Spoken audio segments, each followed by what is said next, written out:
So eventually, through Uganda into Kenya and then down to South Africa, um, which was a bit of a dead end because in the middle of apartheid in the 80s, so I couldn't get out again. There's very few flights or boats would stop off there, but I managed to get a job in a yacht race coming through from Jakarta up to Rotterdam.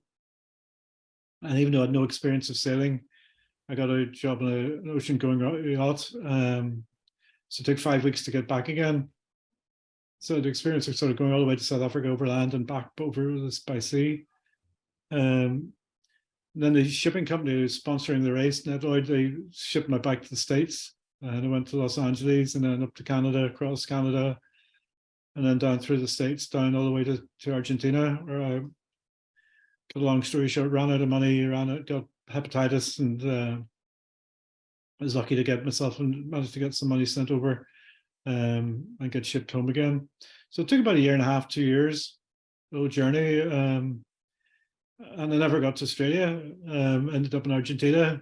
Oh my goodness, you never got to Australia. Wow. Basically went up practically everywhere else in the world apart from the East.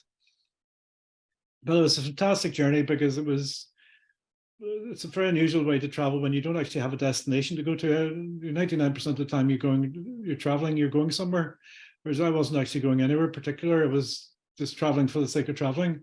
And that's partly where the beauty of the magic of the trip was, because it wasn't actually going anywhere, just living by the day by day and seeing where I would end up that night.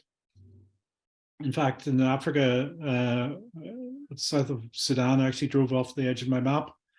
I didn't actually know what was below, what was further south, until I met another guy coming up north who gave me his, he was on a motorbike as well, and we exchanged maps. He gave me his Southern Africa maps, and I gave him my Northern Africa map. Oh my God. The world, you know. Interesting. But then on the motorbike, how did you fuel the motorbike? Because you were going in deserts. What's that, sorry? How did you fuel your motorbike? How did you get petrol, diesel? How did you fuel it? How did you get gas in there? Sure. Yeah, well, that was a problem in the likes of Sudan. Ironically, it's sitting on top of billions of gallons of oil. They didn't have any gas, any petrol at the time. So at one stage, I had to take a train, put the bike on the train and ship it on the train, which is heavy going as well, because the trains were very archaic and slow. It traveled about 20 miles an hour through some very poor regions of Africa, where it was difficult to even get something to drink. Sometimes days you were happy to get a mug of dirty water to drink.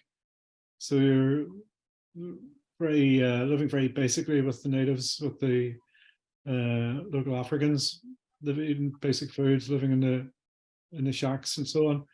I managed to get some petrol to